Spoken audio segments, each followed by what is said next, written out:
Donc, on va pouvoir commencer du coup le webinaire sur l'alimentation. Donc, l'alimentation, un enjeu majeur pour demain. On va parler du changement de mode d'alimentation, l'alimentation et le travail posté, les risques pour la santé. On va parler aussi sur l'équilibre alimentaire et les différents modes de vie. Pour ça, je suis accompagnée du docteur Fauquet, médecin du travail, de Madame Matt, infirmière santé au travail, et de moi-même, Madame Basile, technicienne hygiène sécurité. Donc c'est pour ça, du coup, sur la partie changement de mode d'alimentation, je vais laisser parler le docteur Fauquet. Bonjour à tous. Donc aujourd'hui, nous parlons alimentation, comme vous l'a dit Lorraine. Alors, je parlerai alimentation au sens large, c'est-à-dire comprenant l'alimentation et aussi l'activité physique. Alors, déjà, première question, pourquoi devrions-nous changer notre alimentation? Alors déjà, à l'échelle de la planète, 50%, comme vous le voyez écrit, 50% de l'humanité est mal nourrie. 2 milliards d'individus mangent des aliments trop riches en sucre et en gras. Par contre, 2 milliards d'individus sont sous-alimentés. Et selon l'OMS, un décès sur 5 dans le monde est dû à une mauvaise alimentation. En plus, notre mode alimentaire actuel a un impact environnemental non négligeable. Il est responsable d'une déforestation, d'une surconsommation d'eau, d'une pollution des sols, et puis ça représenterait environ 30% de nos émissions à effet de serre. Donc, notre modèle n'est pas vraiment soutenable. Les connaissances scientifiques sur l'alimentation ont évolué, et donc les nouvelles recommandations du PPNS, donc le Plan National Nutrition Santé, intègrent ces données et conseille maintenant de grandes lignes qui sont d'aller vers la diminution de la viande et des produits laitiers, d'aller vers les produits locaux, les produits de saison et le bio, et d'augmenter en contrepartie l'apport de pain aux céréales complètes et légumes secs. Alors maintenant, on veut changer notre alimentation, mais ce n'est peut-être pas toujours facile. Alors comment changer notre alimentation ? Je laisse Lorraine changer la diapo. Ah oui, alors avant quelques chiffres. Donc pour vous donner des chiffres au niveau national, donc comme vous le voyez, en France, il y a une pandémie de surpoids ou d'obésité. 21 millions de Français sont en surpoids ou en obésité. Du coup, plus de 3,5 millions de Français sont touchés par le diabète et 17% des Français également sont traités pour une hypertension artérielle. La première cause de mortalité en France, ce sont les cancers et il existe un lien entre alimentation et apparition de cancer. Deuxième cause, maladies cardiovasculaires qui sont aussi en lien avec notre alimentation. Donc, comment changer notre alimentation? Alors, pour ça, il faut déjà se demander que veut dire manger, parce que manger, ce n'est pas simplement avaler des nutriments, mais c'est aussi beaucoup de choses complexes. Manger, c'est une fonction sociale, c'est du lien social, du plaisir. Maintenant, ça devient même parfois un médicament, avec le développement des alicaments. Et surtout, manger, ça change beaucoup en fonction de nombreux critères. Par exemple, le cycle de la vie. On ne mange pas pareil quand on est enfant, quand on est ado, quand on est une personne âgée. On ne mange pas pareil en fonction du contexte familial, hein, si on est en couple, en famille, avec des enfants en bas âge, si on vit seul, célibataire. On ne mange pas pareil suivant le territoire, dans les régions. Au niveau national aussi, dans chaque pays, l'alimentation est différente. Et maintenant, on voit le développement de marques de terroirs et il y a même des cuisines qui sont reconnues patrimoine mondial de l'humanité, de la culture, de la religion qui interdit certains aliments, voilà, et aussi de l'histoire familiale, hein. Il y a des recettes qui se transmettent, c'est toute une culture qui crée un système de valeurs qui forme l'identité de la personne, souvent donc transmis par la famille. Et c'est aussi du contexte social, évidemment, en fonction de son travail, son logement, si on habite loin ou pas de son travail, si on a beaucoup de transport, évidemment, on a moins de temps pour cuisiner, de son statut social, etc. Donc, changer d'alimentation, c'est toucher à tous ces aspects, ce qui explique que ce n'est pas toujours très facile. Alors, je vais vous dire qu'il n'y a pas de recette miracle, mais des grandes lignes directrices que chacun doit connaître et dont on va essayer de vous parler aujourd'hui et que chacun pourra essayer de mettre en place en fonction de son contexte propre. Alors, comme nous sommes dans le cadre de la santé au travail, nous allons commencer par l'exemple du travail posté et je laisse la parole à Lorraine pour vous en parler. Donc effectivement, le travail posté, 23% des travailleurs de nuit ont un risque de surpoids et obésité. Et ben pourquoi? Tout simplement parce que la nuit, certaines personnes grignotent des alimentations déstructurées, du grignotage. Et le problème, c'est que la nuit, le système digestif fonctionne au ralenti.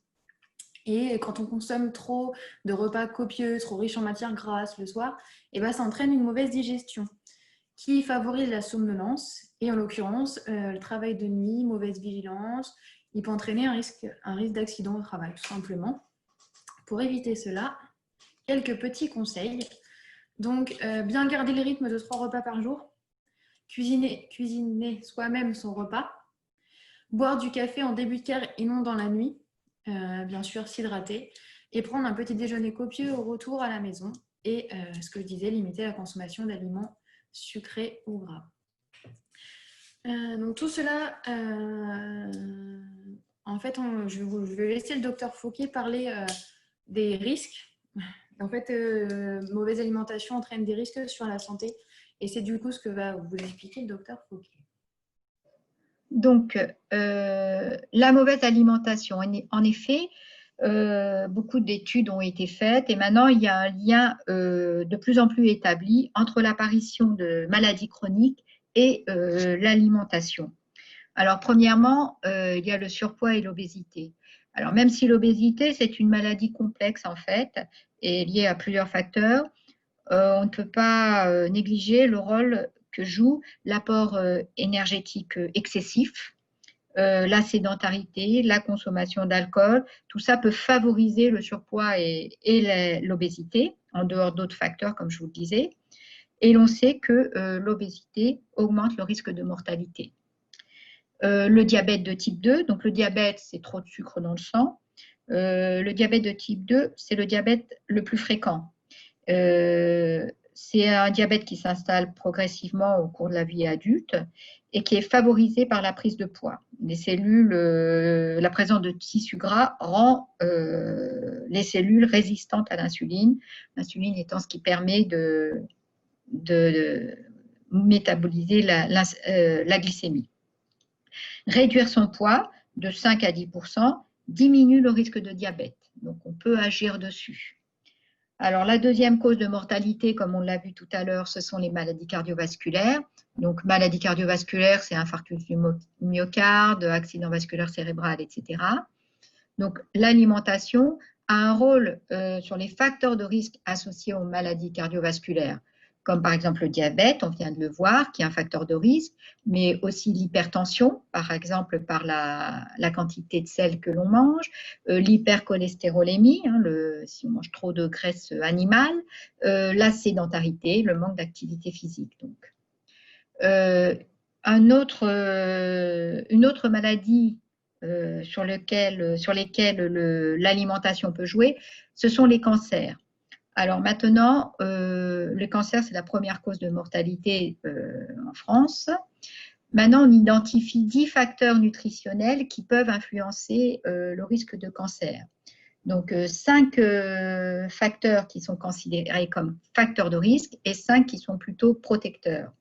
Donc, les 5 facteurs de risque, il y a les boissons alcoolisées, donc qui favorisent tous les cancers des voies aériennes digestives, donc aérodigestif supérieur, la bouche, le pharynx, l'œsophage, qui favorisent aussi le cancer du côlon rectum, du foie et du sein.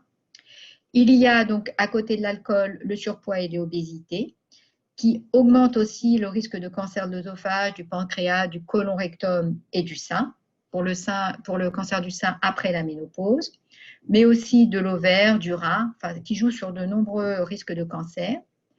Les viandes rouges et la charcuterie, qui augmentent le risque de cancer du côlon rectum, le sel et les aliments salés pour le cancer de l'estomac, et les compléments alimentaires à base de bêta-carotène à forte dose, donc supérieur à 20 mg par jour de bêta-carotène. Donc, ces compléments peuvent augmenter les risques de cancer du poumon et de l'estomac. Après, à côté de ça, il y a des facteurs protecteurs. Donc, je vous dis 5 facteurs protecteurs. Donc, en premier, l'activité physique qui diminue le risque de cancer du côlon, du poumon, du sein et de l'endomètre. Les fruits et légumes qui diminuent aussi le risque de cancer des voies aérodigestives supérieures, de l'estomac et du côlon rectum. Et puis, les fibres alimentaires, toujours pour le cancer du côlon rectum et du sein, les produits laitiers pour le cancer colorectal et l'allaitement qui diminue le risque de cancer du sein. Ensuite, l'alimentation peut jouer aussi sur le système immunitaire et sur l'ostéoporose, notamment l'activité physique qui est un facteur de prévention important contre l'ostéoporose. Voilà, donc un petit peu des grandes lignes de ce qui peut être susceptible d'être atteint par l'alimentation. Donc, l'activité physique, donc, comme vous l'avez vu, joue comme rôle protecteur. Donc, je laisse Lorraine vous parler plus en détail de cela. Oui, donc l'activité physique, c'est bien sûr un facteur de bien-être, mais aussi de bonne santé, parce que du coup, pendant cet espace de temps, en fait, ça entraîne une dépense d'énergie. Bon, j'ai une petite phrase, voilà. Si nous prenons la voiture la plus rapide du monde, mais que nous ne lui donnons pas le bon carburant, nous n'irons pas très loin. Et effectivement, c'est pareil avec le corps humain. Si je n'entretiens pas, je ne vais pas très loin. Et en quoi contribue l'activité physique? Contribue à la prévention de plusieurs maladies. Ce que disait le docteur Fouquet juste avant, permet de maintenir un poids stable, favorise la détente, réduit l'anxiété, aide à mieux dormir et renforce le système cardiovasculaire respiratoire et améliore la condition physique. Voilà. Et le petit tableau, exemple d'activité physique en fonction de leur intensité. En fait, on n'est pas obligé d'avoir 30 minutes d'activité par jour.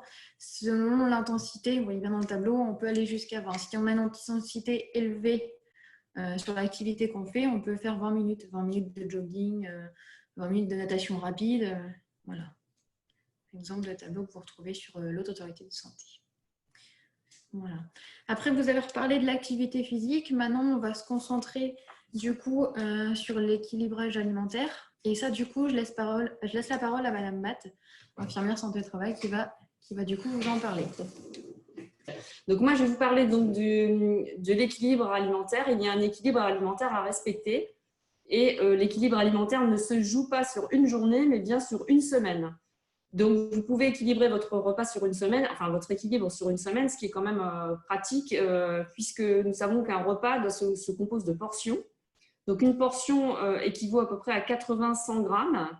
Et donc, dans un repas équilibré, nous devons avoir une portion de viande, donc, ou un œuf, ou de la volaille ou du poisson, une portion de légumes et une portion de protéines.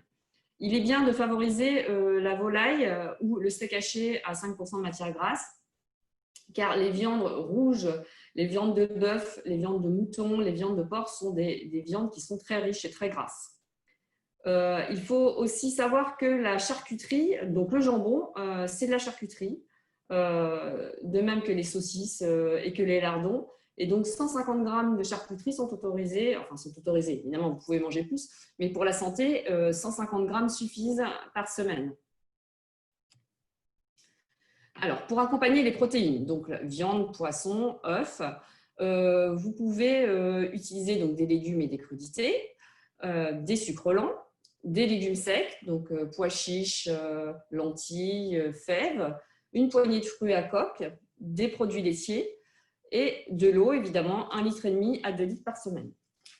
Le plan national de nutrition santé donc, recommande, là vous voyez sur la fiche, donc, au moins 5 fruits et légumes par jour. Donc 5 fruits et légumes par jour, ça veut dire que ça peut être 3 légumes et 2 fruits, ce n'est pas 5 fruits plus 5 légumes. De prendre aussi des produits céréaliers complets, donc, parce que nous savons très bien que tout ce qui est raffiné, donc les farines blanches, le pain blanc, eh bien, donc contient des additifs et donc mauvais pour la santé. Donc, il est recommandé d'utiliser des aliments complets. Au moins 2 fois par semaine, des légumineuses, donc lentilles, pois chiches, haricots.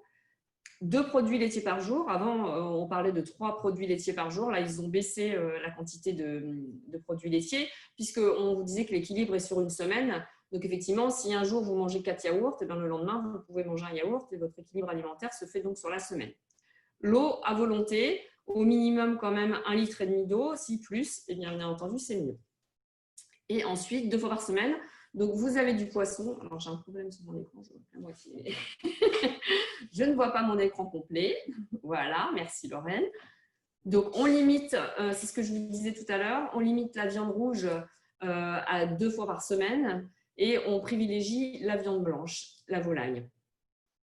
Tout ce qui est sucré, salé, les charcuteries, les produits industriels, les hamburgers, les kebabs, tout ça. Donc, on peut s'octroyer effectivement un petit plaisir dans la semaine, mais il faut qu'il reste petit.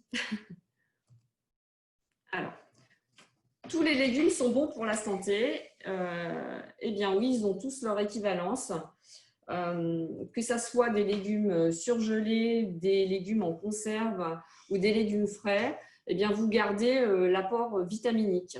Donc, ce qui compte, c'est bien effectivement d'avoir une portion de légumes et de fruits par jour, donc 5 fruits et légumes recommandés. Donc, pour pouvoir avoir votre quantité dans la journée, c'est facile de commencer par le petit déjeuner avec un jus de fruits frais pressé. Au déjeuner, vous rajoutez donc des crudités, donc ça peut être une salade de tomates, des carottes, des choux, des betteraves. Au goûter, donc vous pouvez manger des fruits secs ou bien une compote ou un fruit frais, une pomme. Et puis au dîner, vous rajoutez donc des légumes cuits, donc qu'ils soient surgelés en boîte ou en conserve, et puis un fruit frais. On arrive très très vite aux 5 fruits et légumes par jour, notamment quand on mange des soupes. Et là, nous arrivons en période d'hiver, donc les soupes vont bientôt arriver. Alors là, vous avez une photo du repas idéal. Donc évidemment, l'hydratation, on continue à boire pendant le repas. On peut effectivement, pour les gens qui ont tendance à manger beaucoup, prendre un verre d'eau avant le repas, remplit le bol alimentaire et donc permet de manger moins. Donc ça, c'est un petit conseil pour diminuer sa ration. Donc le plat, vous voyez, est composé de légumes, d'une tranche de pain, donc féculent, ou bien de riz, de pâtes, de pommes de terre, viande, poisson ou œuf, un fruit, un produit laitier et des crudités. Donc là, vous avez le repas idéal. Bien entendu, quand on travaille, ce n'est pas toujours possible d'avoir un repas de la sorte, mais vous pouvez également emmener un sandwich sur votre lieu de travail s'il est composé d'aliments sains. Donc, votre sandwich, vous pouvez y mettre de la viande rouge, de la viande blanche, de la salade, des tomates, très peu de graisse, avec du pain complet. Et là, vous avez quand même un repas équilibré. Alors, les petits plus, ce sont les matières grasses. Donc, les huiles de colza, les huiles de noix, d'olive, ce sont des huiles riches en oméga 3 et qui sont à privilégier. Il faut savoir que les aliments, quand vous achetez des plats préparés, il y a déjà des apports en graisse. Donc, plus on limite notre quantité de gras sur la journée, et mieux c'est. Les poissons sucrés sont à limiter, à réduire. Donc, quand on sait qu'une canette de coca contient 7 morceaux de sucre et qu'une bouteille, par exemple, 42 morceaux de sucre, là, vous voyez tout de suite très vite que pour les gens qui ont une hérédité de diabète dans la famille, s'ils continuent à manger autant de sucre, ça risque de leur arriver aussi. Donc, il est préférable de s'hydrater avec de l'eau qu'avec un cola. Plus il y a d'additifs dans les aliments et plus c'est dangereux pour la santé. Donc là, je vous ai mis une petite photo de l'application Yuka. Donc, cette application permet en fait de détailler tous les composants d'un aliment que vous achetez. Alors, cette application n'est pas pour les fruits et légumes, mais pour les produits qui sont transformés. Voilà. Du coup, vous avez des petites pastilles vertes et rouges pour vous indiquer si cet aliment est bon pour la santé ou mauvais. Alors, attention au sel. Donc, on dit pas plus de 5 grammes de sel pour la santé par jour, parce que ça risque d'entraîner des maladies, enfin de l'hypertension artérielle. Donc, 5 grammes de sel, ça va très vite, puisque une petite pincée de sel, déjà, ça fait 3 grammes. Donc, vous voyez que 5 grammes, on arrive très vite auto-recommandé. Alors, c'est pas simple de manger équilibré, surtout quand on n'a pas le temps. Donc, les petits trucs, effectivement, c'est de préparer le soir son repas pour le lendemain midi, de préparer sa gamelle. Donc, comme ça, on peut réchauffer son repas la veille pour le lendemain, ce qui permet d'avoir des plats frais. On peut congeler également les restes. Et les plats cuisinés maison, c'est ce que je vous expliquais tout à l'heure, sont meilleurs pour la santé. Il faut que vous ayez, quand vous faites les courses, si c'est possible, d'avoir le réflexe Nutri-Score maintenant derrière chaque aliment, donc pas fruits et pas légumes évidemment. Vous avez des logos adaptés, c'est la qualité nutritionnelle de chaque produit. Donc la meilleure qualité évidemment, c'est la lettre A. Et quand vous basculez dans la lettre E, ça veut dire que c'est un aliment qui n'est pas bon au niveau valeur nutritionnelle pour la santé. Alors, pour manger équilibré au travail, donc c'est ce que je vous disais tout de suite, c'est déjà de préparer son repas la veille au soir. Et puis, vous avez maintenant au niveau technologie des petits appareils comme le thermos alimentaire. Donc, si vous faites réchauffer votre repas chez vous le matin, et bien, le midi, il est encore chaud. Ou bien l'assiette chauffante que vous pouvez brancher par clé USB donc, ou sur votre ordinateur ou sur la prise dans votre voiture, sur l'allume-cigare. L'hydratation, donc tout au long de la journée, ça reste primordial. Boire de l'eau, il faut boire de l'eau en petite quantité et toute la journée, non pas une grande quantité d'eau quand on a soif. Parce que quand on a soif et qu'on commence à boire de l'eau, ça veut dire qu'on est déjà déshydraté. Alors, j'ai toujours pris l'exemple de la plante qu'on arrose. Si une plante est complètement desséchée et qu'on lui verse une grosse quantité d'eau, ce qui va se passer, c'est que la quantité d'eau va arriver dans la coupelle, mais la plante restera desséchée et ça ne sera pas bon pour elle. Mais le fait de boire des petites quantités d'eau permet d'hydrater les cellules tout au long de la journée. Le sandwich équilibré, je vous en ai parlé tout à l'heure. Donc, c'est sandwich de pain complet avec des légumes, de la viande blanche, très peu de graisse. Et ça permet d'avoir un repas équilibré. Alors, addiction et poids, il n'y a pas que les gâteaux et les hamburgers qui font grossir, hein, l'alcool aussi, puisque chaque gramme d'alcool apporte 7 calories. Donc, on arrive très vite à de grosses quantités de calories. Rappelons-nous que nous avons besoin en moyenne de 2500 calories par jour pour avoir une énergie sur la journée. Et avec 2 ou 4 verres répartis sur une journée, nous arrivons à ajouter 10% de calories en trop. Donc, nous gagnons très vite des kilos avec l'alcool, sachant que les recommandations pour la consommation d'alcool, c'est pas plus de 10 verres par semaine avec 2 jours sans consommation totale.